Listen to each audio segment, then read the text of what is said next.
Okay, good afternoon. And I'm just double checking technology as we all usually do, just to make sure that everything works. Ooh. So bear with me just 1 second. I can just see that it's worked on Instagram. I'm going to see that it's working on LinkedIn, and then we can crack on. So we are on LinkedIn as well. One more check. That's the problem with streaming everywhere. You have to double check everywhere. But we're learning. Technology is part and parcel of our lives right now, and we can't live without it. So we're going to learn. Okay, we're live, and it's fantastic. Welcome to a nice, I wouldn't say very sunny, very sunny Saturday afternoon, but it's still a lovely Saturday afternoon. So I hope that you can hear me clearly, and I hope that everything is streaming properly for you. So I want to welcome you to Courageous Leadership Conversations. This is different from my podcast if you're somebody who's been following me. So Courageous Leadership Conversations is something I have desired to bring to life for a long time, and it's a monthly panel discussion series where we dive into thought-provoking topics, sharing diverse perspectives from industry experts, specialists, and people who have an interest and passion on different subjects. And my real mission is to inspire other introverts like myself to embrace their leadership potential, find the courage to speak up, drive change, and contribute meaningfully to the world. To be honest, as somebody who is introverted, I felt that, when people talk about leadership, I didn't usually see myself as a leader. And I had to now start asking myself, what impact do I want to make in the world? And one quote that always drives me is when I hear the phrase, bad things happen because good people do nothing. And I thought, am I a good person? So whether I'm shy, whether I'm reserved, whether I struggle, I need to be somebody who sees myself as contributing to things that are happening in the world. The other element is that I see leadership as three things: influence, elevated thinking, and service excellence. I believe that these qualities are what you need to embody as somebody who wants to impact the world and to do so courageously. So today we're going to be talking, and this month, which is the Black History Month, is such a good month to talk about this topic, which is reclaiming narratives through healing the wounds of discrimination, disrespect, and racism. So we know that there are a lot of challenges around this topic, and we really want to talk about it. We want to be that voice of change to provide insights. And I know that it's a big topic and something that requires a lot of effort, energy to impute to make a difference. However, there is a quote that says, if you cannot change the wind, you can at least adjust your sail. So today we want to help you adjust your sail. And today's focus, we want to act within our power to be able to act consistently and act to uplift ourselves and others as well. So, and I've been using the word our because I have guests today and I have a panel today, like I said, because it's a panel discussion. And I want to bring them on, celebrate each panelist and introduce them one by one. So let me start by bringing on Sharon Hurley Hall. And we're quite international today because she's in Barbados at the moment. Welcome, Sharon. Hi, Patience. Hi, everyone who's tuning in. It is a delight to be here for this very important conversation. As you know, it's something I care about deeply. Anti-racism is a big part of my work, and I think, and storytelling as well. So I'm delighted to be here. Thank you.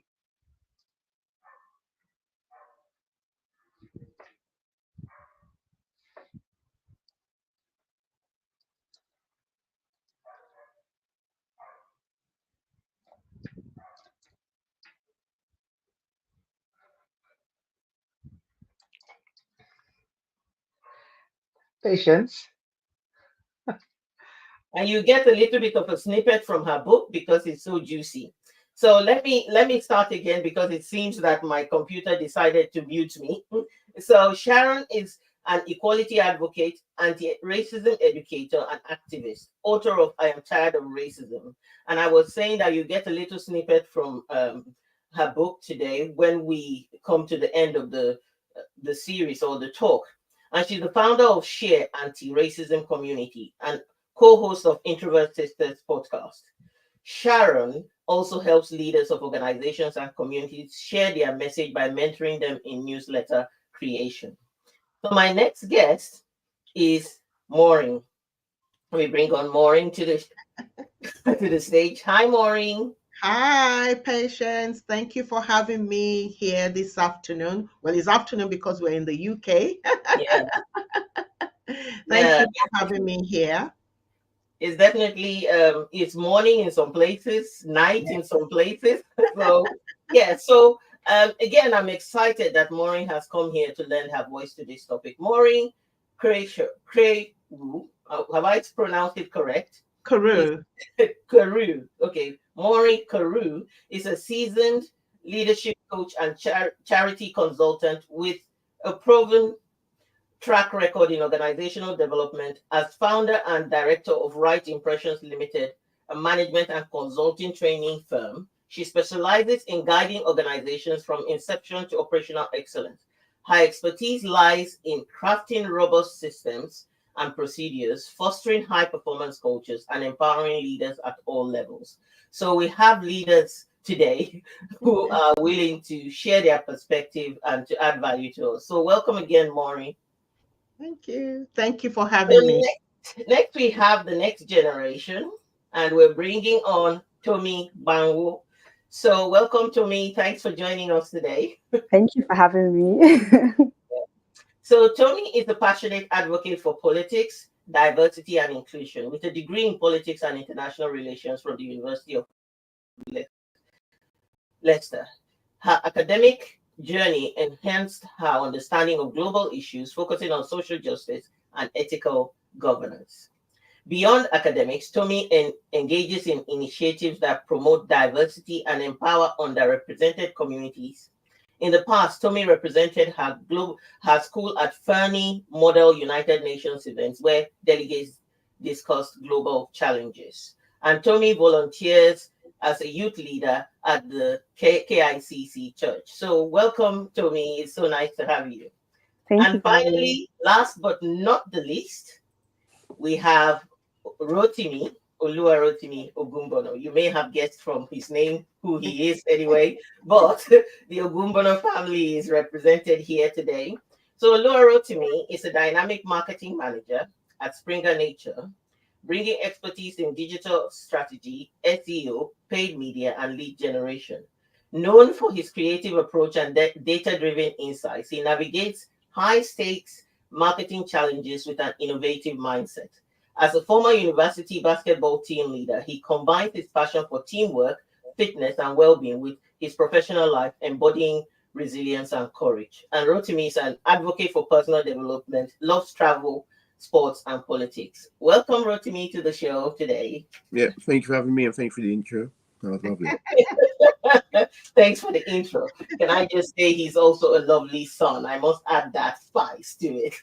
so, so welcome everybody, and it's nice for us to dive into this topic today on reclaiming your narratives through healing. And I think it's more of empowering ourselves to engage and to do what is necessary to move forward. You know, take control of the story. So I want to start anyway by talking a little bit about the first topic I want to really talk about here is the experience of disrespect, of racism, and how it has impacted each and every one, you know, amongst us. So, and in terms of specialism and everything, I think it's important that maybe we have some few definitions, and we have a little bit of we have an expert today. So, Sharon, what is up to you to just say a little bit? You know, you talk a lot about anti-racism, not just I'm not a racist, but there's anti-racism, there's racism. So, and then there's the colorism as well. Give a little bit of insight and education on this topic. And also maybe share your story and your experience very briefly. Well, thank you. Thank you for dropping me right in it there, Patience.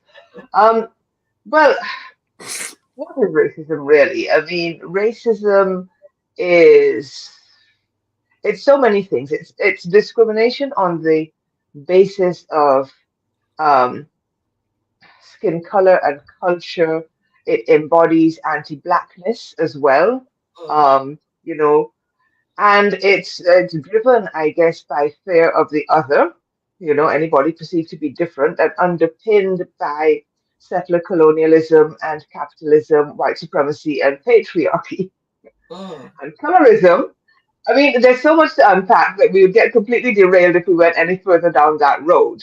But colorism then is discrimination within a community on the basis of the shade of your skin, which often emanates from that whole from colonialism, from the racism that came out of it, and so on. So I'm keeping that bit really short so that yeah. we don't go down the road of definitions. But I hope that has given everybody listening some great things to go ahead and Google and find out more about. From the point of view of my own experience of racism, um, I want to share two things actually. One is that when you live in a country that has been colonized, even if most of the people in the country share your identity, you can still experience racism. So the very first time that I was called the N word, I was actually living in Trinidad and Tobago, Mm, right? Now, having said that, that you never forget it. I mean, this is 5.5 decades later, and I have not forgotten what that felt like. That hurt, that pain, that bewilderment, even, right? But also for many of us that live in countries where the majority of the population don't share our identity, then that's another difficult experience. I lived in France for a year and then I lived in England for 15 years. And, racism was a daily thing. Whether it was in terms of small instances of disrespect, in terms of microaggressions, and, people questioning your right to be in the place, or mm, whether it was something more overt like discrimination in the job market or when trying to find housing, it's there all the time. And the hurt and the pain don't go away. But what I love about the theme of reclaiming narratives is that we don't have to be silent about it, mm, which, I think in my journey, and I'm going to keep it short because other people need to be able to speak. What has changed for me is that when I had those first experiences, it was difficult for me to even to express or articulate how I was feeling about it, and I was often gaslit. That is when people deny your lived reality. I was often gaslit about those experiences, to the point where I sometimes started to question myself. I'm not questioning myself anymore. I know mm. these things happen, and I'm not being quiet about them anymore. And I think that is a necessary shift in terms of reclaiming narratives. So yeah. Yeah, brilliant. And like I said, Sharon's book is there. I'm tired of racism and has a lot of insights. So we can't, there's a lot that she would have had to say for this. So thank you for sharing that. When you talked about living in a country where there's been colonization and then now living in a country where you are also different, that's my story as well. And when I was living back home in Nigeria, I wasn't aware of the word racism, but I had this inferiority complex. I knew that somebody who is white in my country was superior and was treated differently, was treated superior to me. If they were on the road, I had to move. And it just always made me think, why? Why was it treated that way? And that was something that I carried along, and I questioned. I really questioned it at the time, but then I came to the UK, obviously, and it became more clear. It became more clear. It became more real. I got introduced to the word racism, and like yourself, sometimes I'll be saying, I don't think this is real. You know, and there's a sense of, did that just happen to me? And a kind of like, no, I don't think they meant it. You know, you kind of give people grace. You kind of say, I don't think they meant it that way. Nobody would treat a person that way. Nobody would talk to a person that way. Nobody would point fingers, you know, to the point where somebody pointed a finger at me and said, you're stupid and I'm going to slap you. And everybody stood around and they watched him and they didn't say a thing. I remember coming home and saying it to my husband, and I was new in the country, maybe 2, 3 years. And he said, I'm just going to wear my shirt and go and have a fight. And I thought, no, that's going to be trouble. But this was something, and because people stood around and watched it, I thought, am I making it up? Is this supposed to be right? You know, those kind of things. So, like you said, there needs to be a healing journey that comes from this. And that's what I want to talk about. I'm not the same person that I used to be then, and I've learned a lot. I've adapted to my new home country, and this is what I want to share. So thank you for sharing that. Maureen, what about you? In terms of the same question, what's your experience of disrespect, discrimination, racism? Thank you very much. I had a lived experience, and for me, it came at a time where, thankfully, I was already a settled person inside of me, as in, I know who I am. I have no qualms about speaking out for myself, owning my space. And people who know me know that I'm very vocal and I make myself visible. And so this incident happened where actually in the building, I probably was the only Black person. And I was standing by the coffee machine, and somebody came in and for some reason just said to me, oh, more or less demanding that I make them a cup of tea. And then I said to them, oh, this is a coffee machine, help yourself, you know? I must say that I was taken aback. And the first thing that came to my mind, and I hope, you know, or, you know, at some point we might be going into the misrepresentation.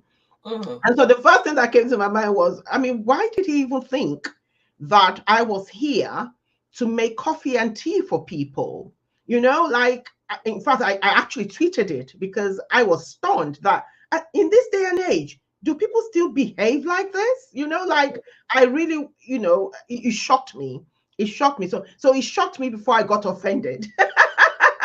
But I was so happy that rather than show my offense or, you know, any kind of negative reaction, as people would say negatively, I just said to him, oh, this is a coffee machine. Everyone, you know, is supposed to just go there and make themselves a cup of tea or a cup of coffee, you know? And I left it at that. And then I went back to my colleagues and I said, you won't believe what I went through just a few minutes ago. And then I tweeted it, and yeah, you know, there were quite a few comments and everything. And so just using that to talk about misrepresentation. I mean, I grew up in the time where movies, when you watched movies in those days, what role do they give to Black people? You're the doorman, you're the cook, you're the butler, you know, all the things that are lower, you know, positions in the organization or in the home will definitely be the Black person. And so, you know, talking about the things that are fed into even racism having a stronghold in society, we begin to talk about how the Black people are being misrepresented in the media, especially through the arts, you know, entertainment world. And so, you know, having this talk is very important. And I'm so glad that we also have the younger generation. I mean, I'm 60 years old, so pardon me if I, you know, refer to you as younger generation, but, you know, I have kids your age. And it's going to be interesting to listen to them because I'm sure that their experiences will be definitely different to ours because of the things that we've been through. And obviously, we've been in our home countries as well. I was born here, but I came back to England in 1989. And so getting back into the society, seeing the reality of the place that I held dear when I was young, going back to Nigeria and coming back and then facing racism. And you're thinking, whoa, I've always thought I was British. And I felt like I was going to be accepted. and welcomed. But lo and behold, the doors are shutting at my face. And, because of the name that you bear, I've not always been Karu. I've been Akinola, which is my, maiden name. So you can imagine all the barriers and the barricades, I would call it, that I had to navigate in terms of getting into being confident in the marketplace and holding my own. And I remember at one particular workplace, somebody said, "Oh, Maureen, you're so assertive." And I said, I've had to learn to be assertive, because if you don't stand up for yourself, nobody will. So, so I'm quite, looking forward to where these conversations will go as we delve into various aspects of, reclaiming the narrative, because a huge part of it is the misrepresentation of who we are as a people. And we now coming in, and for the sake of even the next generation, because there were lots of things that my husband and I had to do because of our children, because we wanted them to know the truth about where they come from. And that is so important. When you have that within yourself, then when you go out, you're not threatened and you're not defensive. You're just you. And then it's other people who are uncomfortable around you that would need to fix themselves because you're sorted on the inside. Can I just jump in for a quick minute before you go to the others, just to pick up on something that Maureen said there? Because I had almost the opposite experience, back in the day, because nobody was on social media. There wasn't any social media. So my name was Sharon Hurley, right? So my experience was a very Anglo-sounding name. I'd send in my CV. I would turn up for an interview because they probably expected they were getting some blue-eyed girl from Ireland, right? I'd turn up for an interview and then I'd see people do this. And the minute you see that reaction, you're not getting the job. Right. So I just wanted, so names can work, even countering people's expectations is what happens, I think. Regardless of the name that you have. And so that's another experience of racism. Just wanted to add that in because Maureen reminded me of it. Thank you for that. Rotimi, let's go quickly to you and then to Tommy. So in terms of you and your journey, in terms of disrespect, discrimination, racism, what kind of experiences would you say that you've had in your young life? I think for me, funny enough, I think the biggest example when it comes to discrimination and racism I experienced was actually in primary school. So for me, from a very, very young age, that's when I learned just how, different Black people are treated towards white people. So I was the only Black child in primary school. And some of the things that were said and heard were crazy. And it gets even crazier when you're older and you look back at it.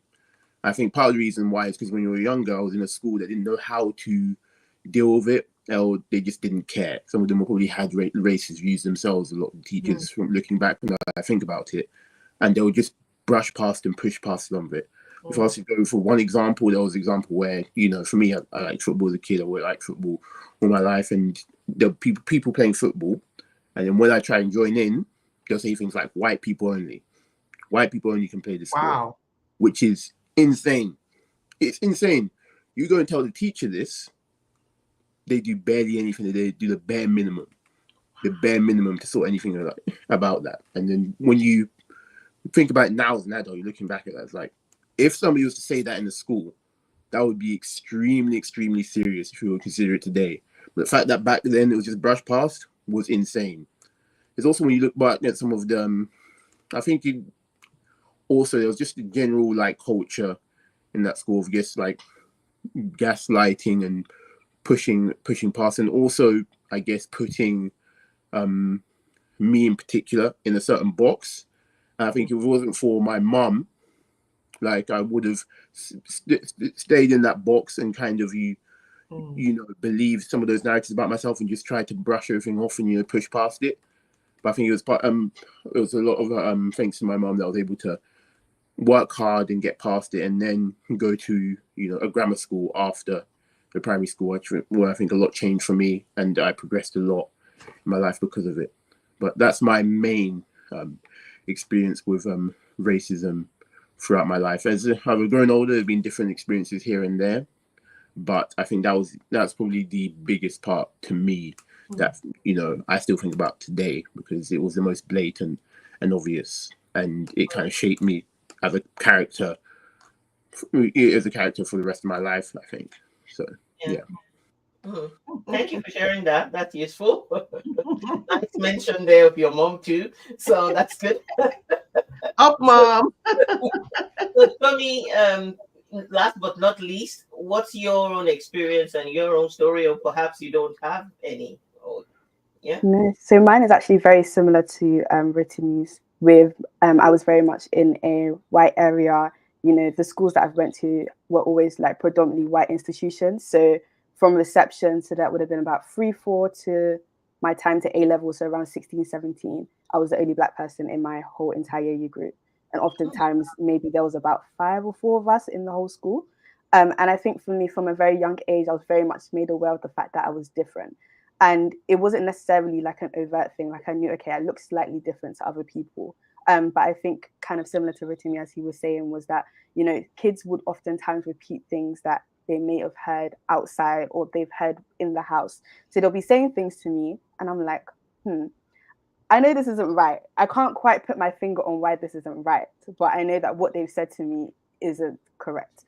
And I remember throughout the beginning of my primary school, like it was very much dealt with. But towards the end, I remember one specific incident where there was a boy that had just moved into the school and he was consistently being racist to me. But it wasn't like he would do it quite, it was like more so microaggressions. So I would say it to somebody and they would be like, oh, it's not that bad, but yeah, I'll tell him off, that type of thing. But I remember there was something that he said that was quite blatant, which I can't actually repeat. But he said it and the teacher was like, okay, no, we're going to do something now. But I think for myself, it was like, why did it take for us to get to this point before any sort of action happened? Like, why did it have to get so bad to this point? Like, I remember myself and all my younger friends, we were marching to the principal's office. We were like, yeah, we need to tell her what happened. And thankfully, things moved on from there. But I would say that a lot of these experiences followed me from secondary school into A levels. It was something that was quite consistent. Again, being the only Black person in a lot of these spaces, I was very much realizing that people aren't really listening when I'm speaking about my experience, or they're gaslighting me, or they're believing that it's not as deep as what I'm saying, or, it's not as serious with what I'm saying. But I think throughout the years, it definitely impacted my self-confidence, because oftentimes when you're speaking and you feel like nobody is listening to you, you just stop speaking. So I think after a while, I just stopped speaking about my experiences. And I think it was more so for me around 2016, during the time that Black Lives Matter and, a lot of the things in America that was happening, where I began to speak out, because I realized that, I'm somebody that, even though I don't understand the extremities of what's going on in America, I'm somebody that can at least relate to more of a social standing of, okay, this is what happens in the workplace, or this is what happens in school, this is what happens outside of school. So especially during my secondary school at the time, I would make sure that, people around me, even if it was my friendship group or principals or just teachers, were very much made aware of what was happening and what was going on. And I think through that, a lot of conversations started happening. I would say it took quite a while to get out of that space of, I guess, low self-esteem and low confidence, but I'm happy that now it's definitely changed, but it did take a while. So Yeah, thank you for sharing that. And everybody's experience is different, but there's an underlying statement that everybody has used, and I think I just want to draw attention to that, and it's the word gaslighting. And I just wanted to kind of define what that means. So gaslighting is a form of psychological abuse that involves denying or downplaying the existence of racism or undermining the experiences of people of color. So that's racial gaslighting. There's emotional gaslighting also. But this is the racial version. And an example, some of the examples that have been shared here include making someone question their own judgment through victim blaming. And I specifically remember an incident with my son where he was taunted. I told him, make sure you don't hit anybody because you're very strong, and you're well fed. So if you hit somebody, I don't want problems. I don't want ER or anything. And he kept to that. But that was perceived as, weakness. So taunting and everything, and he would take it. He was taking it all the time. And I remember then him one day somebody very close to him that he thought was on his side taunted him, and they like poking and everything, and he decided to just react. And true to the word, and I said, never do that, he just pushed and this guy flew. But then that was when there was a reaction from the school. Oh, he gets angry. And I said, no, this is where you would see my green eyes, because this boy has been telling you guys, and now you've labeled him to be angry when he doesn't respond. And why would you think that somebody he considers to be his best friend would be the person that he would hit? You have to know that it has gone deep and it has hurt. And so basically, it's now like, oh, he must be the one that is an angry person. So that's an example of gaslighting. And it's policing someone's tone. Oh, you talk too loud, you laugh too loud, or dismissing or denying something that has happened, and then playing down somebody's feelings. It can't be that bad. They didn't mean it that badly. You take it you're too sensitive, those kind of things. So those are some of the examples. Now, the other thing I want to say is this is not racism related, but my father taught me a very important lesson. And that will bring me to the next question in terms of controlling narratives. When I was in primary school, there was this boy. His parents had a lot of money, because when it comes to all this discrimination and things, there's classism, there's all sorts of things you experience, even though it's not race. So I was from a working class, and he was from the elite rich people, and he was getting favors, and I was the one who kept being pushed aside for him to get positions in the class. And I would be like, I was tolerating it, and he would be insulting me, and everything. And then one day I was walking home with my, we finished school. I was walking home with my cute bag and my pinky ribbons on my hair, and he started talking and insulting my parents. Your parents are this, they don't have this. Ooh, and I said, oh, well, there is a line to this. I mean, I'm okay. You can insult me, but not my parents. And I started to get into a fight. And I got into a fight, and I realized that he was stronger than me. So I had my bag, and I just swung it from my back. And parents had gathered at this point. People were watching us. And what I didn't realize was that my father was in the crowd. And I wouldn't usually fight when my father is around, because I don't want trouble. I'll be told off, and you embarrassed me in public and all of that stuff. My father was there. So I swung my bag, and I hit this boy, and I got the upper hand, hit his nose, and it started to bleed. Then I heard my father's voice from the crowd, and he said, Patience, what are you doing? And then I looked back, and I thought, I'm dead. I was fighting in school, because this was a Catholic school. It was a great school. You maintained manners, and everything. And my parents worked hard to get me there. And I thought, but when we got in the car, my dad said, you need an education in respect. And your older sister showed you, when a person insults your parents, you break their nose. That's and everybody looked at me and thought, so now she's the hero for fighting, So, but the point there is, you've got to I'm not asking and advocating for a fight back. That's not, I just wanted to tell a nice story around what I learned about the fact that you have a choice to continue to take something, or to try and take a stand somehow. I wouldn't advocate the violent part of it. So I would want to look at it differently. So I want to ask you guys the question. And before I do that, I want to make a quote that says, what you focus on grows, what you think about expands, and what you dwell upon determines your destiny. Now, I've heard each of you talk about, I'm not that person now, and I've learned a lot. I've worked on my self-esteem. So what does reclaiming your narrative mean to you, and how do you practice it in your day-to-day life? So again, let's keep it brief, because we have a few things to answer. But maybe I should start with the younger ones now, and start with Tommy, and then move back to adult wisdom, since I've shared my primary school story, which I don't advocate kids don't fight, but I just wanted to share it as a light-hearted example of things. So Tommy, what would you say reclaiming your narrative means to you, and how are you practicing it currently in your life? I think reclaiming your narrative to me is more so deciding how you will be addressed, or deciding how people will address you.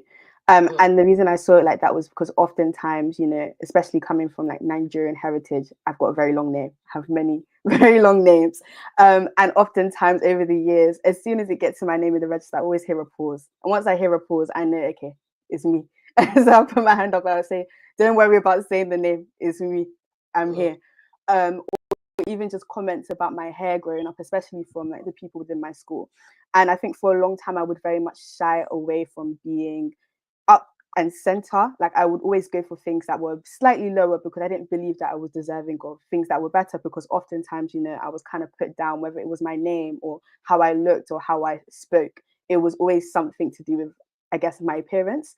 But I think as time went on, I was like, no, there's like, I'm actually fearfully and wonderfully made, genuinely. And I think coming into the revelation of that and knowing that, you know, I wasn't just somebody that was just tossed on this world and was like, no, but I'm actually somebody that has so much to give. And I'm somebody that has a lot inside of me. I decided that, you know what, I'm not going to shy away from things that I know that I can do and I believe that I can do. And I'm actually going to start to put myself forward to do things. So I think, first of all, for reclaiming narratives, it was, first of all, reclaiming how my name was said. For many years, people were saying my name very incorrectly. But as time went on, even if someone would see my full name, I would make sure that they would pronounce it, and I would teach them to pronounce my name. Or if people had questions about my hair, I would speak about it and speak about how I love my natural hair, or, you know, I love doing natural hairstyles and different things like that, rather than just kind of laughing with their jokes and, you know, just trying to, I guess, cool the thing down. But I would very much speak about that. And I would also say that, again, like I mentioned, just knowing who I am was a very big part of it. Knowing who I am, because if I don't know myself, how can I expect others to treat me for who I am? I first had to take the time to actually learn, okay, who is Tommy? What is Tommy here for? What is Tommy here to do on this earth? And I think in taking those steps and learning about myself and learning about my purpose and things like that, I knew, and I know now that, okay, I have so much to give, I have so much to do here. And I want people to also realize that I have so much to do in this sense. So I hope that makes sense. But I think reclaiming narrative for me is my name, my identity, everything to do with me. Yeah. I think that's such a thing to actually celebrate for, and it's a gift, because I think at a young age, being aware from a very early age that I actually have to take charge of this, and understanding that it's affecting your self-esteem is something that, you know, we have to, hearing from the younger generation, that's an important thing, and an environment that facilitates that, whether as parents, whether as teachers, you know, an environment that will facilitate everybody, whether or not actually you are black or white or whatever. There's a principle there. People need to know who they are outside of the definitions that other people are giving them, outside of the narratives that other people are giving them as well. So thanks for sharing that. Rotimi, how about you? What would you say? Yeah, I say there are a lot of great points there, so I don't want to rehash those. So I'll talk about something different. I think one of the things that can be important to reclaim your narrative is not only having respect for yourself and also, you know, taking charge of it, but also a changing environment. I think can also be important, because sometimes the narratives around you can be shaped by the people that surround you in the area that you're in.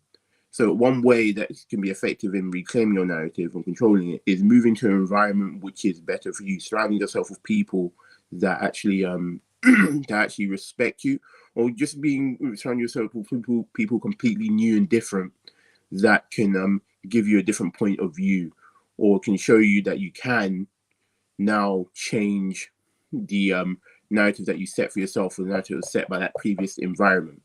That can either be people completely different, or can also be, of course, people just like us. So for me, when I was growing up, I started when I was in secondary school, I was with a lot of black people when I was in my friendship group. Although there wasn't many of us, most of the time I was surrounded by a lot of black or Asian people. That was the main crew that I stood with, and I think that's changed a lot for me when it came to my school experience, because I had people that were like me. they were successful, and they drove me to be successful. And I could understand that I could be one of the best students in the class, or I could excel in different areas. I could aim higher. Whereas before, when I was in primary school, you're put in a box and thought, oh, like you wouldn't be able to achieve as much because of who you are. So that's one thing I think is very important when it comes to that topic.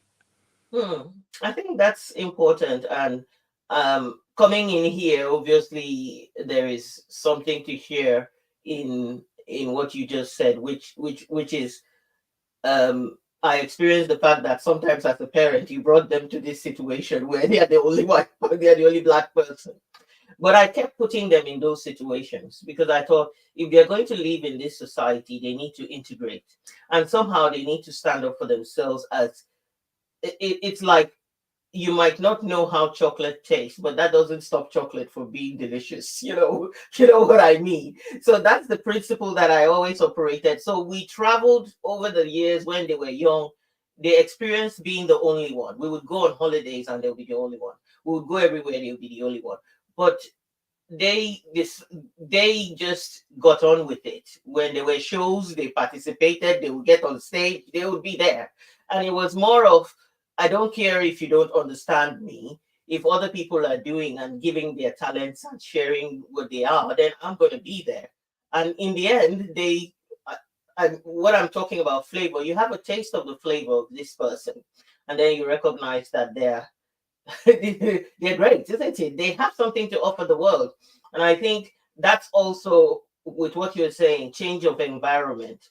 You need to expose yourself to as many environments as possible. Perhaps just how you can stand up for yourself in the different environments as well. And yes, it's nice to have like-minded people around, at least for a while, to give you a sense of hope and support.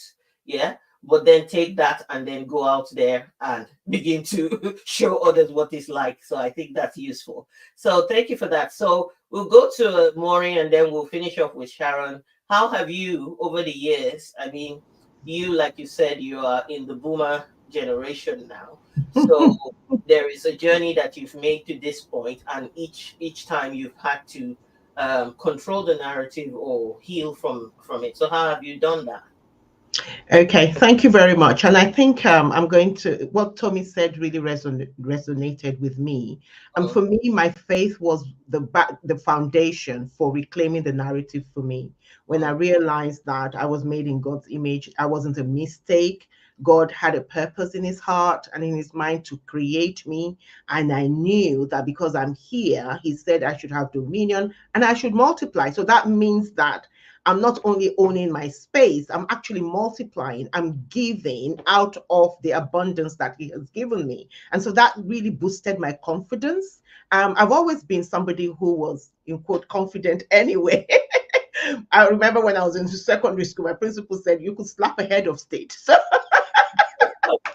So I've always had a big dose of confidence, but coming to live here in the UK and facing, some of the barriers, I just said to myself, you know what, you've got to pull yourself by your bootstrap and you've got to go through these experiences, and you are not sinking, you're swimming. And so I made that promise to myself. I fed myself on the word of God, fed my confidence and everything to the point where I now became sort of like an agony aunt to people, even in my workplace, and I would counsel people. So for me, reclaiming my narrative was really sorting out who I was, being confident within my skin, not being apologetic. When you were introducing this show, you spoke about, how sometimes we make excuses for people. I'm not excusing people's mistakes. I'm not excusing people's errors anymore. That's a huge part of reclaiming narrative. I now take time to correct people. If they make a wrong assumption or they say something that is incorrect about Black people, I make the time to say, actually, that's not the right thing to say. Even to the extent of, some people still say colored, and I don't take it personal. I just say to them, actually, the world has moved on from that. and you don't address Black people as colored people. But I do it in a loving way because I know that these narratives have been passed down through generations. And so they are also set in their ways. But education helps us. And that's why I'm big on misrepresentation. And I always say to people, it's because you've been fed this through the media, it shaped your thinking, it shaped your mental, the way you see things. But I'm here to help you so that we can all live together in harmony. So there's a huge part of understanding, not only understanding myself, but understanding where people are coming from, because I know that they've also been educated that way. That's the reason why they're there. So education is a big part, a huge part of reclaiming our narrative as Black people. So it's not about being offended. And I'll just quickly talk about an incident that happened at my workplace. This is another incident. I had, a conflict with, she's a Caucasian. And, my line manager came in and she wanted to sort of quash and I said, no. I said, I understand emotional intelligence because the person has just been recently bereaved and she wanted to hide under that. But I knew what the underlying issues were. So I said, no. I said, look, I understand emotional intelligence. I teach it. I understand it. I said, but there are underlying issues, and this person wants to use this situation as a camouflage. I said, and I'm not going to allow it. What I'm talking about, the chairman came out and I insisted that no, this is not going to be swept under the carpet. We are facing this issue. At that point in time, I was ready to lose my job if it was going to cost me that. But I was not going to be kept silent. I was not going to be muted. No way. So I said to them, I said, no, we have to face this issue. To the extent the person stormed out and wanted to create a scene, I just stood my ground. I said, no, we are facing this issue. Claiming narratives mean you don't make excuses for people and you don't allow your issue to be swept under the carpet. When you know that you're right, you stand on your right and you keep standing until you're heard and until a solution is provided. I'm not going to be patted on the back and pushed to the backstage. It's not happening. Not on my watch. Because I know who I am and I know the law. So education is a huge part of reclaiming our narrative. Thank you. Thank you for that. And I think not everybody is as confident as you are. Not everybody is ready to lose their job, right? Not everybody can speak up for themselves. And myself and Sharon, we probably understand that from introvert versus extrovert perspective, where extroverts are louder and introverts actually sometimes you actually take time to process it, to actually process what is going on and for it to make sense. But what you said is very important. If you have a foundation of faith, and which, for example, being in the UK, we know that it's supposed to be a Christian nation, and that foundation of God, of your identity in God and finding that, it's not something that has permeated into all of society, despite it being it. So you have still the difference. But Sharon, from your point of view, in terms of being also somebody who is really into the education side of things, and not everybody can really stand up and go, no, I know the law, I know what it's all about. But at the same time, are there ways that people can reclaim their narrative? Is there any story of how you've done it? Yeah, well, it's funny because I was actually thinking about what Maureen was saying. In fact, what everybody has said there, like there are all sorts of elements of that. So for me, reclaiming our narratives, it can actually be as simple or as complicated as telling those stories. So you may or may not know, I published an anti-racism newsletter, which part of which was the foundation for the book. And how that actually started was I got to a point after George Floyd was murdered, like many other Black people, it's like, wait, they're still killing us.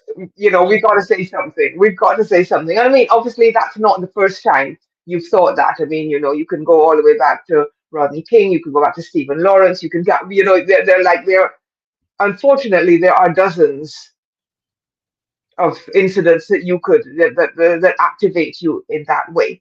Mhm. But for me, I guess that came at a time where I was thinking, okay, I can write. What is this for? Right? What is this gift for? I'm sure that it's not meant for telling people how to improve their digital marketing. It's got to be for something else. It's also got to be, and I got to a point where, we talked about gaslighting. We talked about sometimes not having the confidence to own what was happening to you. And Mhm. I thought, there are all these things that have happened over the course of my life, and these are all racism, and other people are experiencing these things. So I'm going to start telling those stories. I'm going to start telling those stories. And so for me, it was literally reclaiming narratives, but because often Black people have not historically had the chance to tell their own stories. I mean, yes, there are respected Black authors, world respected Black authors, but those day to day narratives of what's happening to you, you get the gaslighting, you get the pushback, you get all of that. And so for me, it was very important to start to tell those stories. And I actually started with stories of what happened to me in my workplaces in the UK, right, Mhm. before branching out to other global experiences. And so it was literally partly healing for me in putting those stories out there. But I discovered later, it was healing for other people who shared our identity, who had those experiences but did not have the confidence or ability to speak. But just to see them reflected was healing for them. And it was educational for the people that we all have to work with, the white people who don't even realize half the time what they're doing. And some of them Yeah. do. I mean, we're not letting people off the hook for bad behavior, as Marin said. But some people weren't as aware. So raising awareness and giving people a tool and information where they can then say, okay, now they know. They can't say they didn't know, so there's no excuse for them not to do better, right? There's Mhm. no excuse for them not to do better. So for me, actually being out there and being brave and sharing those experiences, which, as Patience alluded to, I'm an introvert. Okay. Mhm. If you had told me 5 years ago that I'd regularly be appearing on events like this, talking about racism, I would have completely denied it because that was not me. I was very quiet in my little corner, and I might write a thing here and there, but that was all that I did. And because of that, it has given me the ability to tell those stories and to share those stories with more people. It has also Mhm. given me, I might be straying into the next category, the opportunity to use that as a platform to uplift others and share stories of positivity, share stories of where people are doing things to fight inequity in their areas, to Mhm. share to share other people's stories. One of the things I do is I do a monthly curation of other people writing about this subject, right? So that there is a platform. And, I think it's partly my responsibility because we can't just sit in a corner and complain. We all have to do our part, right? Mhm. And so for me, reclaiming our narratives is sharing those stories and using my platform to enable others to share those stories too, Yeah. which I think provides both education and healing. Mm. And that's the key thing there: education, healing, also awareness. I think you also have to understand your own story and then own your story and how you use your story, and which is what you have done in this instance. Is you understand your story, you understand your journey, but you also see things that have triggered you, and you're deciding to take action, to say, I'm going to stand up and use my voice for good and share. Yes. And you actually reminded me of something. I remember I was 21 years old. I lived in France for a year. I experienced the most outrageous daily racism ever, and but at the end of that year, I had to decide for myself, okay, what kind of person am I going to be after this year of experiences? Mm, Am I going to be a person that then uses that as an excuse to discriminate against others? Or am I going to fight discrimination wherever I see it? mm, And I decided that I was going to be a person that fought discrimination wherever I saw it. That did not make it any less painful. Mm. right? Didn't make it any less wrong, but it made me say, okay, who am I in the face of this? And admittedly, it then took me years to get to the point where I was sharing the stories, but I made a decision. I remember it clearly. At that moment, I was 22 by the end of the year. I said, okay, I'm not really the kind of person that does this to other people. Mm. And I am, I'm going to fight that. I'm going to fight it where I see it. And it took me a long time to get to the point where I knew exactly what my mechanism was going to be, which I now have. Mm. But that point of decision, which I think is similar to something that Tommy alluded to, in terms of who are you? How Mm. are you letting people treat you? How Mm. are you pushing back? You know, I think that's really important too. Yeah, and I think like you said, understanding and making that journey of healing through empowering yourself to do something about it. Because healing can be okay, yes, I'm healing, I'm taking time to meditate, I'm taking time to to process the pain. But it can also be, how do I empower myself as a result of the journey I've made? Like like Rotimi shared, he said when he went to a different environment, he decided to associate himself for people who will uplift him. And that was part of the healing process as well. So, and education, I think, educating yourself sometimes on what you've said is educating yourself. Sometimes we feel gaslit and we also think, did this really happen? Is this actually real? And sometimes what you carry is that shaming. You feel ashamed of the experience you've had, of the disrespect you've had, and the low self-esteem that's coming on. But you then need to educate yourself and go, is this right? Should this have happened? Is it actually what people generally experience, or is this truly racism? Is it truly discrimination? Is it truly disrespect?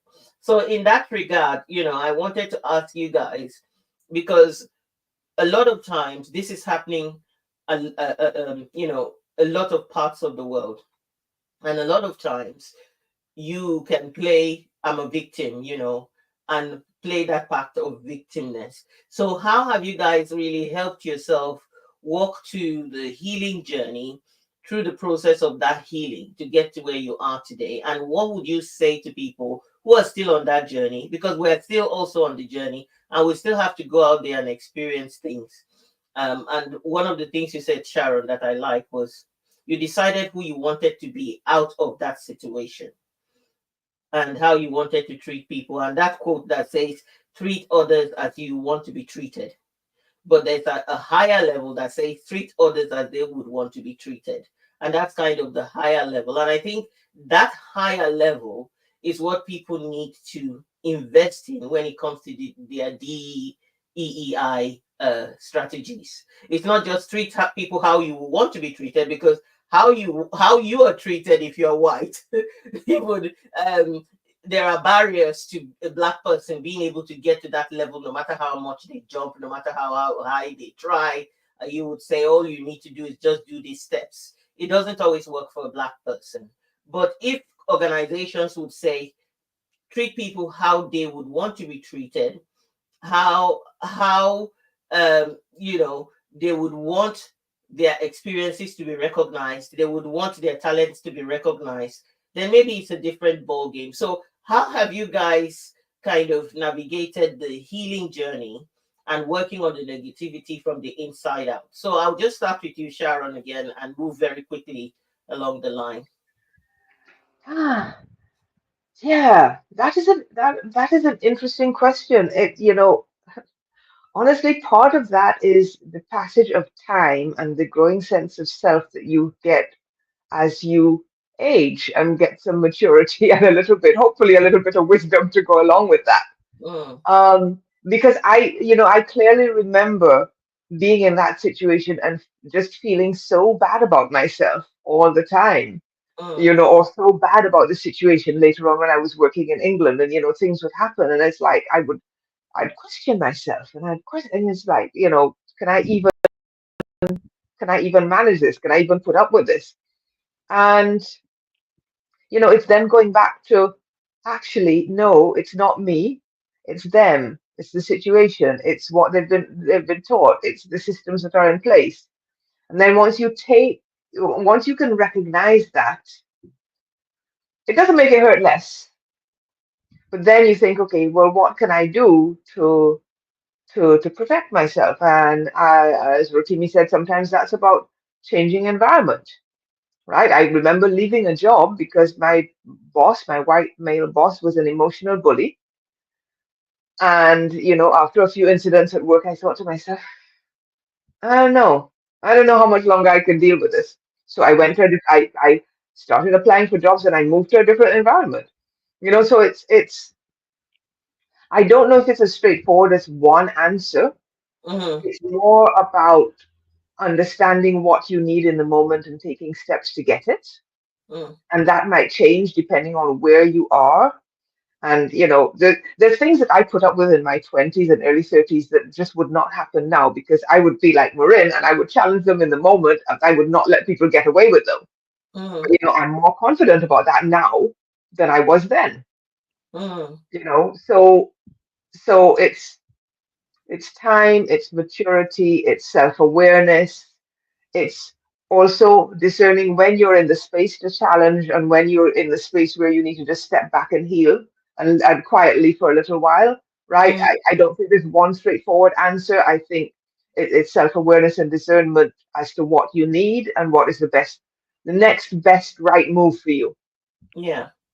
Thank you for that. And Rotimi, Sharon mentioned something about confidence when she was saying, and building one's confidence is one key that will help you in terms of healing. So I know that you're still on that journey. You're young, and your journey is continuing. But we're impacting the next generation with this kind of conversation. So what would you say has helped you in your journey from primary school where you were to heal and to keep moving forward? But yeah, I think Sharon made a lot of good points about having respect for yourself, and I think Tommy made some of that when talk about reclaiming narrative as well. So, but I guess the first thing when it comes to healing from victimhood is obviously understanding that a lot of the things I said are not true. Although it's obvious, sometimes deep down when you've had those things said to you enough times, somewhere in the back of your mind, you start to believe that you're lesser than, and then you'll put yourself in a box, and it will stop you from actually pursuing things. You think, oh, I won't be able to do this. I won't be able to reach this heights because this is who I am. I'm in this country, and you just stay in that, spot. So, but once you make that decision for yourself to fight back against it and just go for it, then that can be can help you heal from all those things that you said before and move past that. But I think another thing that I think helped me in particular, funny enough, is something a bit different. I'd say it's actually understanding where the racism comes from, which is something that's a bit weird. It's where you're kind of like, in some ways, I won't say you're fully empathizing with racists, but you're understanding why they are racist. And a lot of it would be projection. Well, back in A-level, I did a bit of psychology, and I could understand from an unconscious standpoint, a lot of the racism might not be necessarily, it might not be something that is necessarily taught. It's something that can actually just come out of nowhere. Just from seeing somebody different, there can be certain reactions towards somebody that they just see as different. It doesn't always only have to be skin color. It could be something they wear or some sort of certain characteristic, and they'll put them, and it automatically, psychologically, as humans, you just put that person in another box, and you start to push them down. And a lot of that comes from not necessarily them thinking that they're actually inferior. It's from a fear of the unknown. They don't know. They see something different, and they're afraid of somebody that they don't. That they don't seem to fully understand yet. So in order to combat that, they go to the defensive and they push them down. And you see that a lot. And sometimes it can lead to a lot of projection. For example, like a typical thing you hear nowadays is from the racist side, the rioters. They say, "Oh, immigrants are coming to our country and they're not working, they're not doing this and that. But funny enough, a lot of the country's foundations today have been built on the backs of cheap labor of hard-working immigrants. And yet, the main narrative that is in these guys' heads is that immigrants come to the country and not work, which couldn't be further from the truth. If it wasn't for immigrants, a lot of the processes in this country wouldn't work in any way, shape, or form. But they don't understand that. But the issue is the actual laziest people in the country are the people that are saying that, because they're the ones that actually just on benefits or they're just not working at all. So you can see where it comes from. You can see when you start to understand why people are saying what they're saying, why people are behaving the way they're behaving. You kind of just, I guess it helps you move past it, because you know it doesn't really have any merit. And when you understand it doesn't have any merit, then you can go ahead and pursue whatever you want to pursue in life. So thank you for that. You mentioned something else again that requires maybe a little bit of definition, which is that unconscious bias as well. Mhm. And the conditioning of the environment. You hear something so often, it becomes your reality, becomes your truth. And we all have unconscious bias, whether or not we are. But then there is the bias that comes from, unconsciously, the environment, the upbringing, and everything that is then built in. So naturally, you don't have that capability to fight it. Like Rotimi was saying, you see someone and there's a reaction, but you don't understand why there's a reaction. You don't understand why they have to be lower than you. You don't understand why they are not equal to you. But that's built in somewhere. It's at the back of your mind. There are things that have been put in front of you, things that have been said, and without that education, without that understanding, and which is part of why Black History Month is focusing on this reclaiming narratives.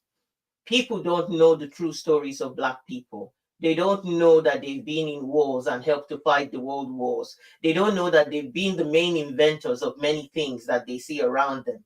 They don't know that their labor is what created what you can see today, because it is pushed under the carpet and somebody else stands above it and closes that story so that you don't get to see it. So this season, especially in the UK, a lot has been done in terms of exhibitions, in terms of stories, in terms of putting things out there online. There are many Black people that have made a difference in the world, and their voices are being silenced, or their contributions are not showing. So from your perspective, Maureen, before I come to Tommy, unconscious bias and all that stuff, maybe talk about how have you moved past that narrative, because we can't fight what we can't see, right?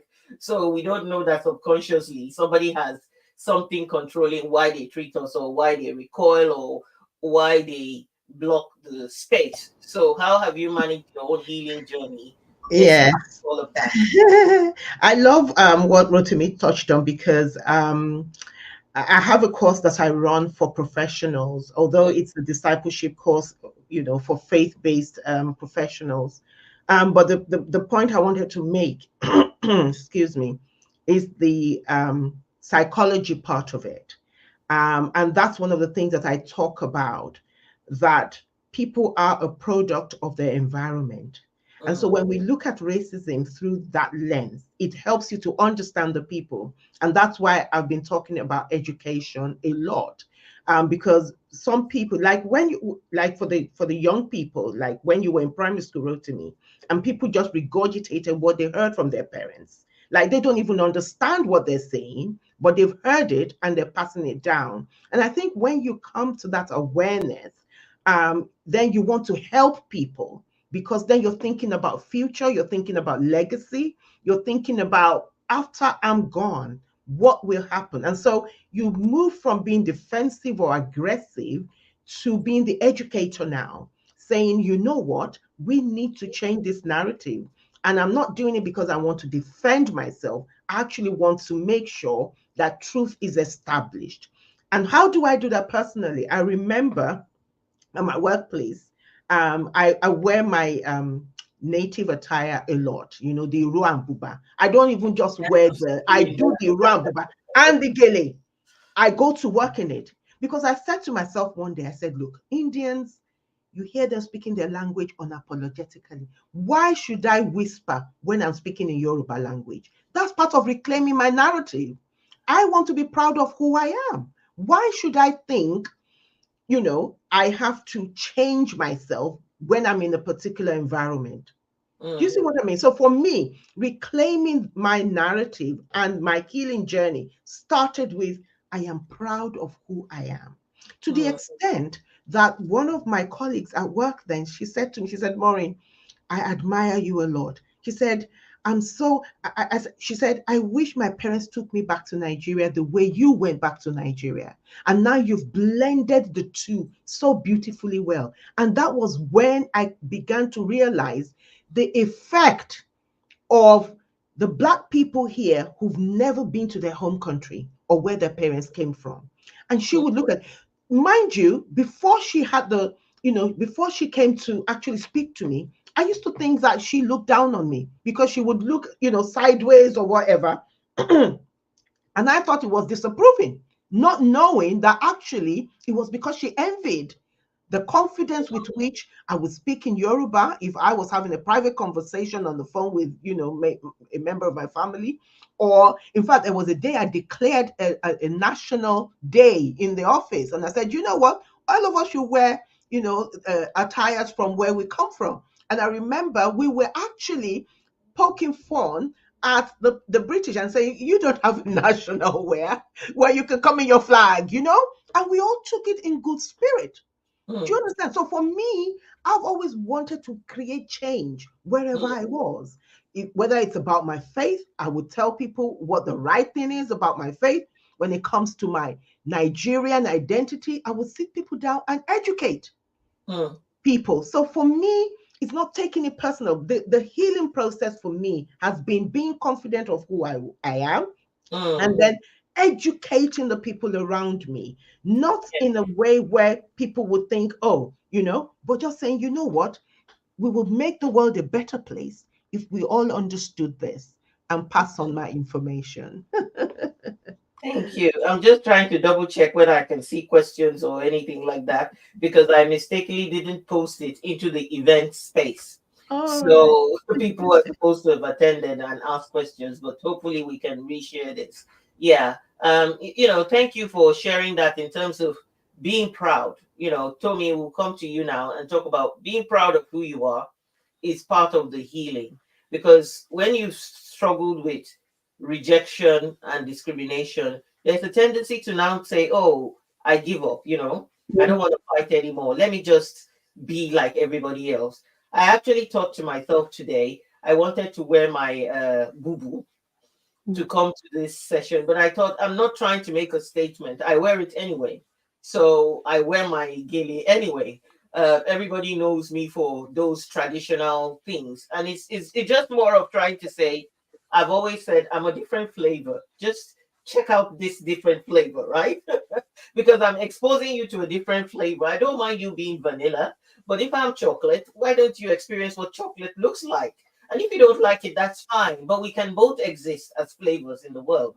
So what would you say in terms of your journey of healing, being proud of yourself, maybe some of the things you have done as a younger person? I would say for me, one thing that I guess changed my healing process was not just healing from, but healing to. I think sometimes we always think about, the past, that, this has happened in the past and you have to deal with all of these things from the past, which is so important. But there's also a version of you that you have to become and a version of you that the world needs as well. So I think oftentimes I first of all began with, acknowledging that a lot of the things that I went through was not good. And I feel like sometimes we can sweep a lot of our experiences under the carpet because, we think that it's not that deep and things like that we've said. But I think for me, first of all, I had to acknowledge that, some of the things that I went through was quite traumatic. And the things that I went through wasn't something that a young child or a young girl like myself should have gone through. So I think first of all, I started off by admitting to myself, okay, these things have affected me, rather than sweeping it under the carpet. I think once I admitted to myself, and sometimes I actually had to say it and be like, actually, you know what, this did affect me. From then, I was able to actually start steps to improving. But I think when I began, understanding that some of the things I went through were traumatic, I realized, okay, this is a version of myself that has been through trauma. This is a version of myself that has been through hurt and pain. There's also a version of Tommy that exists that has healed from that hurt and pain and is now a person that can inspire people. So I think first of all, it began with that side that, okay, this thing has hurt me. This thing has, affected me in a certain way. But now it's for me to be like, okay, who do I now want to be? Who am I aspiring to be? Like, what is the version of myself that I must become? Who I truly am. If all of these things didn't happen to me, who would Tommy be out of that? And I think that was now the version of myself that I was working to. And I think a lot of it came from pulling down strongholds. Like when I speak about pulling down strongholds, it's the idea of we're breaking down certain mindsets that we've built up as a result of the traumatic experiences that we've been through. So it's very easy to build up certain walls or, have certain mindsets towards myself. Like, I'm not good enough. I'm not this, I'm not that. But I started to realize, and I would catch those thoughts and I'm like, okay, why do I think what I think? Why am I saying what I'm saying? Why am I, why do I exhibit certain behaviors? And I think when I started to catch those things, I was slowly starting to pull down these walls that have built up, and slowly and slowly and slowly. But it's not just about stopping behaviors, but you now have to replace those old behaviors with new ones. So rather than talking to myself in a self-deprecating way, now, okay, let me actually begin to uplift myself. I think one thing that did help me was just, speaking life into myself, speaking words of encouragement towards myself. So if I am in certain situations where, I find things difficult, or, rather than being like, oh, I'm not good enough, I can't do this, trying to change my mindset of, no, you can do it. Just try again. Just try again. You can do this. This is something that you're able to do. Trying to switch my mindsets. And I think in doing that, that's where I was able to build confidence. As we've kind of been saying along this, is that healing is not linear. It's not something that is the same for every person, because we all go through different experiences. The experiences of racism that I've had is not the same to the experience of racism that, Sharon has or other people have had. Every single person has different forms of racism and different things that they go through. And as a result of that, there's different paths they now have to go through in order to heal from it. But I think, first of all, actually allowing yourself to understand that, what I've been through isn't good. Building off that, breaking down certain things that you've built on the back of that trauma, and actually now building up new mindsets, new behaviors as a result of that as well. So that's, I guess, everything in a nutshell. But that's what I would say. Yeah, that's not healing from, but healing towards and to. That's a brilliant one because that's so important to understand that the version of yourself that was created, that evolved as a result of those problems, you now have to evolve into you. That's reclaiming the narrative in a sense, because you're saying, I am going to define who I am now, and I'm going to define it based on a different set of behaviors and things like that. So there's a question here for us, and I thought maybe we should look at it and address that around a class teacher asking a parent to shorten their daughter's long Nigerian name to make it easier for the other children to pronounce. So who has maybe a comment I have a comment. yes, Sharon? Yes. And I have a comment to someone that does not have a long Nigerian name, but it's a hard no. It's a It hard is a hard no. It is a hard no. Teach no. the class teacher how to pronounce the name, and let the class teacher also teach the other people how to pronounce the name. They don't get to decide that. Listen, I always say, listen, if you can pronounce Tagliatelle, you can pronounce any old name, right? So it is really a question of will, right? You don't get to decide that somebody's name is too long to pronounce or too hard to pronounce. You make the effort the way you make the effort with other people. People have names from all people of all heritages have names that we might find difficult to pronounce. And the respectful thing to do is to make the effort. We're Yeah. not setting up, we're no longer setting up this idea that we have to bend and contort ourselves in order to make things easier for people who will not pay us the simple courtesy of learning to pronounce our names correctly. Yes. And I think That is my final word. that kind of sums it. But what's important to remember is that this is an educational institution where you should actually not be, as a teacher, asking that. You should actually be the one saying, yeah, this is an opportunity for learning. This is an opportunity for learning about different cultures, and turn it into a learning opportunity and a learning experience. So that because where else would you put in those foundations if it's not in school, right? So if you're asking people to change things to make it easier, might as well not need to go to school. Because it's in school that you need to say, okay, pronouncing this, let's use phonetics. It's an opportunity, it's a training and a learning opportunity. And I think one of the examples I can give, and again from my son, I remember them sending me a report and giving descriptions about who he is and everything. And I said, no, the child I give to you versus the report you sent back to me and describing him are two different people. They are two different people. And because they are two different people, I need to help you to understand the child that I give to you. And I want you to maintain that child and not have to. And I turned out to be a bit difficult, but I was like, I do read the report, believe it or not. So because I read the report, if a word doesn't sound right, then I'm going to make it right. But one of the things that I also did was I got him to read the report. And when we read it, I would say to him, is that you? No. So who are you? And we will actually affirm who he is and say it out loud and say it because you had to be countering. The system was not designed to change. The system was designed to say it needs to be easier and everything. And I think maybe while in school, so for me, if the school is not forward thinking and they don't see it as an educational opportunity, you might be fighting a losing battle. So what you have to do is to educate your own child, Yeah. and build up the confidence of your child to stick with their name and to Can stay. I just quickly jump in as well, please? I'm coming to you. I'll come to you.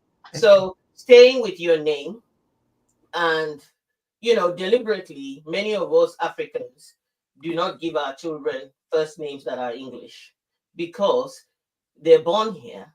And what else would link them back to their identity if everything is anglicized for them? So that is perhaps part of the reason why many Nigerians would give their children that name that links them back to where their roots, where they come from. And even there, you need to learn to pronounce it with the phonetics in the right way. So it's all a journey and a process that needs to happen. So that's an opportunity for that child as well to stand on their identity and, help other children pronounce their name if, in the list scenario. So yes, Maureen, please carry. Yes, thank you. So I just wanted to come in, and you've actually picked up on it in terms of parents also educating their own children. I mean, one of the things that we've done, my husband and I, with our children is that we've brought them to think about humans rather than races. And so we've taught them to appreciate people as people and to appreciate variety. And so when they go into school, I mean, we've given our children biblical names because we believe, for us, it affirms who they are, who we believe God has made them to be, which happens to be Caucasian and not even Jewish or whatever. Okay. But the reason why we did that was not because we were shying away from their Nigerian name, because they both know their Nigerian names and they love their Nigerian names, and we told them the meaning. And I think that taking a stand to support your children with their names is also making a statement to your children that you will not back down and you are proud of who you are. And I think one of the questions that I would ask the teacher was, what are the nationalities represented in this class? Can I see the names of the people here? And if I say, because there are some like Romanian, Polish names that I can't even pronounce. And I would feel like I was insulting a parent if I said to them, oh, we don't know how to. I mean, do you know, newsreaders, for instance, they are taught how to pronounce people's name properly. And if they made a mistake, it could cost them their jobs. So why should, like you rightly said, a school that is built for learning say, please make things easier? It really just shows the quality of learning that is going on in our schools today, where everything is made easy for people, and you wonder if they're doing any learning. And like you rightly said, it could have been used as an opportunity to educate people about that part of the world, rather than think, oh, you know what, we want you to blend in and not stand out. So just in support of what Sharon has said and what you have said as well, and really honing in on the fact that we parents need to first of all show pride in who we are, and then pass that on to our children. Thank you.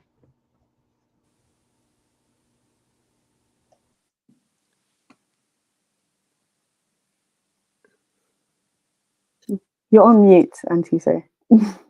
Yeah, showing pride in who we are, healing, working on healing ourselves as well, not carrying this on and on. And that work as well can be an inspiration. And there's a question, another nice question for us here. How the first part of it was, how can such subjects be reflected in the school curriculum outside of Black History Month? And she said, by subjects, I mean, how can reclaiming our narrative be presented in the school curriculum outside of Black History Month? So how can it be done? Who wants to start? Do I start with Tommy and move up?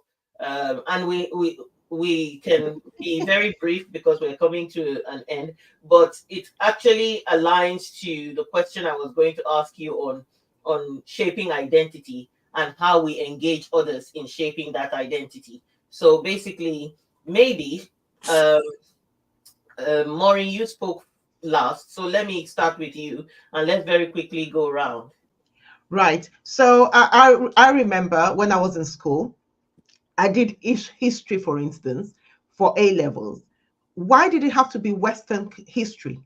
So what I'm saying is, you can change the geographical, whatever you're teaching within your history, just bring in Black history. It's a no-brainer. Just change the nations that we're studying their histories. Why should it have to be Greece and Rome? Why couldn't it be Black history? So we don't even, narrow Black history to Black History Month. And this is what I'm talking about education and misrepresentation. So it can be brought in even within arts and entertainment. Students studying art, why should it be Caucasian art? Why should it be Western? It should be all over the world. Yeah. So you can bring it in so many subjects within the curriculum. Thank you. Sharon, how can we do Yeah, that? I know that you I have actually. So well, I have two things to say. One is partly a question, and one is a comment. I remember, like, when my parents were at school, then they learned history, they learned English history. I was lucky enough to be one of the first generation to learn Caribbean history, but even then, most of the books were written by white people. My daughter was able to learn Caribbean history from books written by Caribbean historians. So, for example, so there is a curriculum out there already. And so yeah. my question is that I'm sure that African countries also have such a curriculum. So, it's they don't even have to reinvent the wheel. All they have to do is take the curricula that already exist from these other regions that are teaching Black history, the history of different Black peoples from different areas, and integrate that. From and the reclaiming narratives part is that those are being told by our historians, giving us a different perspective. And so the material is out there. You don't actually have to go and say, as a person in an English school, I've got to reinvent the wheel. Buy in a curriculum, buy in the Caribbean Examinations Council or the examination councils from the, different African nations. Use that curriculum as a starting point to broaden what you're offering. So I think that's a very practical thing that can be done. You don't have to reinvent the wheel. That is already out there. That history that goes from before what they like to think as Black history, which is the period of enslavement and beyond, but that goes earlier, that deals with the other peoples that were there and what they were doing beforehand, that Yeah. deals with the contribution. And I mean, I'm not saying that what we have now is perfect because I think there's still room for improvement, but our history told by our historians, textbooks written by our historians, I think that's a great starting point. And Yes. why not include that in the history of the world? And I think, so get Google makes life easy. Google, even if you Googled it, you can download something that is original and originates from, a Black historian, a different, there's the Benin Empire, there are all sorts of empires that relate. But also, I think the key thing there is not just the fact that you need to bring in these stories, is the fact that even the English story is a Black story because they are colonizers. It's a Black story. But what happens in schools is that it's sanitized. So it's a Black story. It's a Caribbean story. I just come back from Ireland, Dublin, and there is a museum that is one of the top 6 museums or whatever in the world, emigration, and it talks about all how the Irish immigrated all across the world and spread all across the world, and the things that they've done, good, the bad, the ugly. It's there, it's written, it's all there. You can see it, the good, the bad, the ugly, the things that are not working, the things. And it's nice not to kind of hide away from that part of history, because the white story is also the Black story, it's also the the Asian story. We know that the prince is currently in Australia. The story of England is also the story of Australia because they went there. So in the schools, this have to be made clear and they have to be included. And by the time you're including that, then you're helping people to also say, what is the narrative that we can claim to be our own here? Because I'm also included in this history class, but what's my narrative that I can, claim? So, Tommy, for you, do you have any ideas about this curriculum? The question, because you guys have just recently been in school, whereas our own days have been ancient, like dinosaur years ago. So anything you want to contribute there? I would say, first of all, in terms of teachers and what they teach, it tends to be by curriculum because that's what's on the exam. And for teachers, most of the time, it's not necessarily just to educate, but it's to ensure that, the students actually pass the classes. But I think in teaching, for example, because, whilst we talk about, including curriculum, that's a whole lot of policy that we have to deal with before we even get to the point that a lot of Black curriculum is actually put within the national curriculum. But I would say that if there's any person here that's a teacher or they're passionate about teaching people, try and find ways to encourage those that are in your class to actually look outside of the curriculum that they have. So not just encouraging them to pass, but encouraging them to learn. So if, for example, you are somebody that is a history teacher and you're teaching about I don't know, finance or something, like how the history of economics, you can also begin to speak to them and say that, outside of Western economics, there's also economics that has existed within Asian culture or within, African cultures. There's so much more to this history, and encouraging people to actually do wider research. I would say, in terms of the question of reclaiming our narrative and how it can be presented within school curriculums, I feel like it's just generally teaching people how to love themselves. Teaching people to understand who they are, where they come from. And this doesn't necessarily have to be just Black students. Whilst we're talking from a Black perspective, there are others, people from Asian communities and things like that, that probably had very traumatic experiences as a result of racism or as a result of just things that have happened in their life. So I think when we extend this conversation into the school curriculum, I think as a teacher or as somebody that is within education, we can begin to sit down with students or sit down with pupils and speak to them about why their culture is important, why their names are important, why they were created the way that they were created for a reason, and teaching people to actually just reclaim narrative in a general sense. And I think whilst doing it in a general sense, we're able to also reach out to Black students as well that might be feeling maybe a certain type of way because someone commented on their hair or their skin tone. We're able to extend these conversations. So that's what I would say. Thank you for that. And then Rotimi, finally finish. Yep. So I say those are all great points about and why it was a great point that obviously a lot of policy had to be passed. But what I actually was thinking whilst everybody was talking, and what I wanted to touch upon is, why is the curriculum the way it is at the moment? Because when you look at what's actually prioritized currently, at least when I was in school, what's actually prioritized when it comes to history, what you start to see is a pattern or a trend. A good example of that is let's say, when we're talking about British history, we're going to focus on Henry VIII, we're going to focus on, Queen Victoria, but when it comes to issues of the slave trade, it's touched upon, it's brushed past. When you look at World War, they'll admit some fought here and there, but what they home in on? They'll home in on Nazi Germany. When you look at Winston Churchill, they'll tell him he's a hero, but then when you grow old and you start to learn a bit more about Winston Churchill, you heard that he was a serious racist. And when you start to look at different periods here, you see that there's a lot of gaps or things that are brushed past. And the reason why is because what they've done is they've choose what they want to prioritize to set their own narrative, and then brush past the parts that make them look bad. Because looking at Black history and looking at how they've not only how they affected us, but also what it was in the past, they'd have to admit all of the faults, all of the things that they tried to destroy, and all of the things that they have done to Black people in the past that has led to the situation here. And when the issue is they've prioritized Nazi Germany, and a lot of people know and understand why anti-Semitism is an issue. They understand it, and they see it's the purest form of evil, like it's just pure evil. That's the thing that they've honed in on, but they've refused to but there's been a refusal to prioritize the racism against Black and Asian people in the past, and because of that, you still see cracks here and there when you're talking to different people and you're hearing different narratives from different people.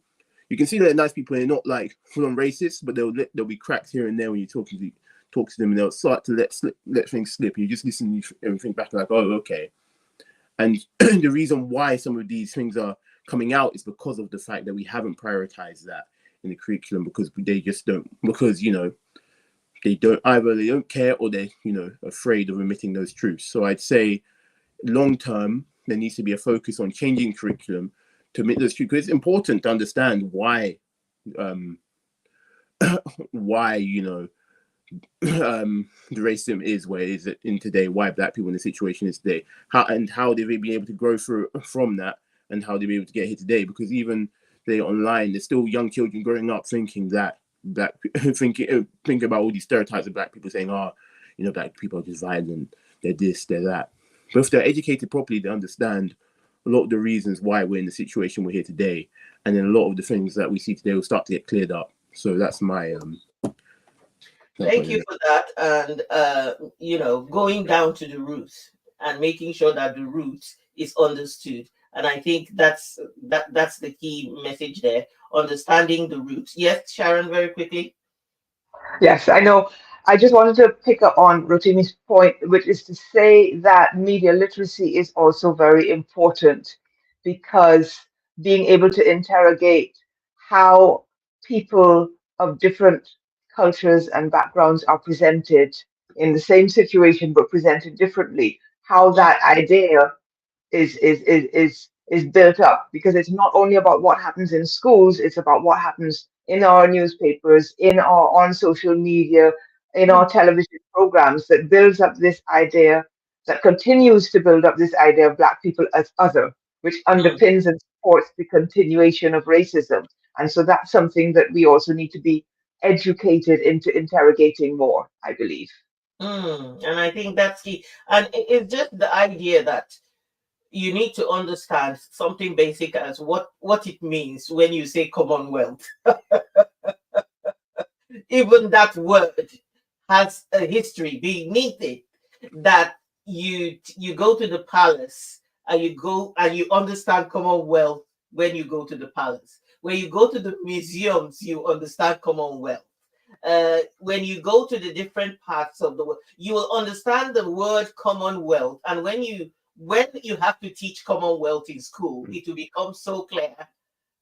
But teaching that will be so controversial. And like Rotimi has said, you will open a big can of worms around the word Commonwealth on its own. So we know that, yes, but we have to be brave. That's why this is Courageous Conversations. And if you're listening to this, it's about courage. It's about bravery.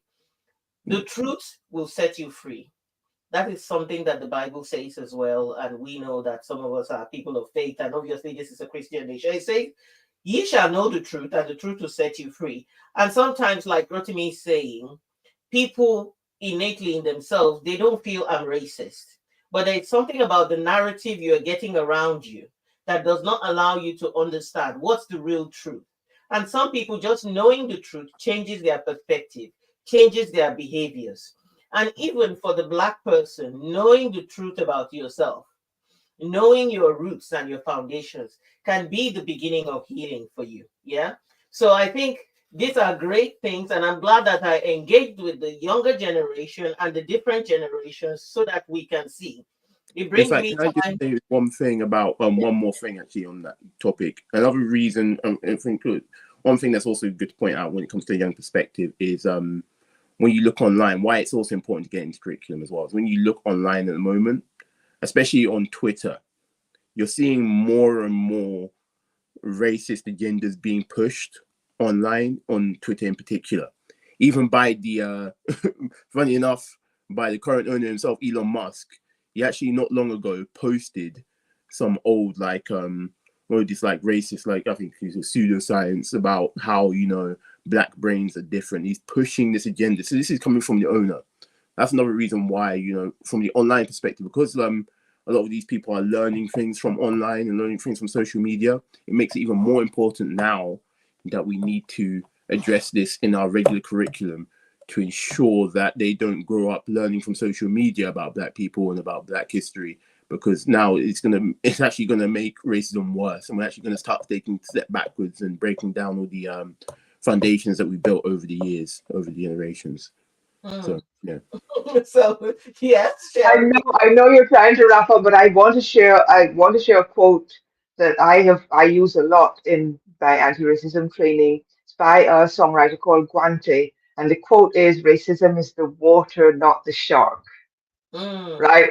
Where they're looking at these little instances, but it's the whole sea that we are swimming in, mm, like what's happening on social media, like our education systems, like our healthcare systems, like the misperception of what immigration did for the country. It's the water. It's a whole morass of stuff that is mm, supporting this idea, that is mm. othering black people, that is supporting racism, that is supporting anti-blackness. And we need to be cleaning up the water, not killing the shark. Oh, that is a good one, but it's a nice segue into a quote that you have in your book. I am tired of racism, and it's a long one, so I'm just going to read it because I so loved it. And it says, "The problem is that white people see racism as conscious hate, when racism is bigger than that. Racism is a complex system of social and political levers and pulleys set up generations ago to continue working on behalf of whites at other people's expense, whether whites know, like it or not. Racism is an insidious cultural disease. It is so insidious that it doesn't care if you're a white person who likes black people. It's still going to find a way to infect you, a way to infect how you deal with people who don't look like you.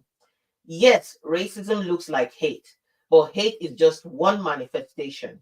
Privilege is another. Access is another. Ignorance is another. Apathy is another, and so on. So while I agree with people who say no one is born racist, it remains a powerful system that we're immediately born into.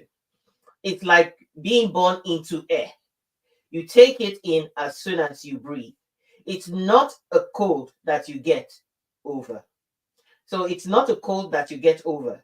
There is no anti-racist certification class.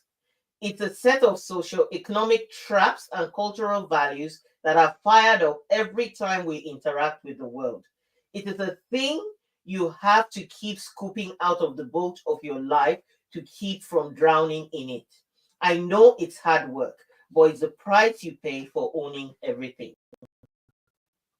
So, I'm going to put that quote there, and I'm also going to put a link to Sharon's book in anywhere that you might have watched this, because I think education, we've talked about education, what you see on social media. And what I like is that Sharon has curated stories. She's curated some stories there. She's shared perspectives. And so this quote comes from Scott Woods, right? I think you used Scott Wood's words. I've expanded it a little bit, but all of these, when you're hearing me read it, perhaps you can understand. Like, you can understand where it's coming from. If it's like the air you breathe, it's not something you can escape. So we need to keep sanitizing the air, isn't it? So thank you so much to everyone. And then just very, very quickly, what's the last word from each person that you might want to share and leave before I end the session today? So Maureen, I'll start with you because you've been quiet all this while. So very quick last word.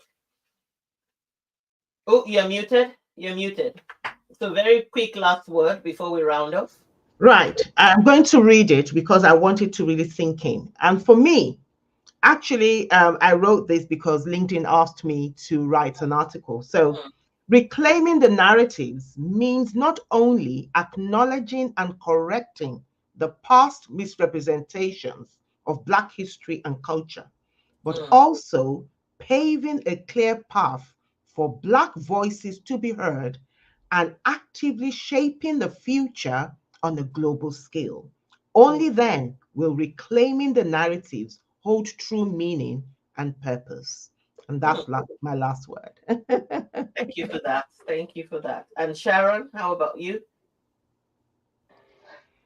For me, reclaiming the narrative is telling our stories and making sure that they are heard in any way possible, using the tools at our disposal to fight ignorance and misinformation and to empower others to learn better so they can do better.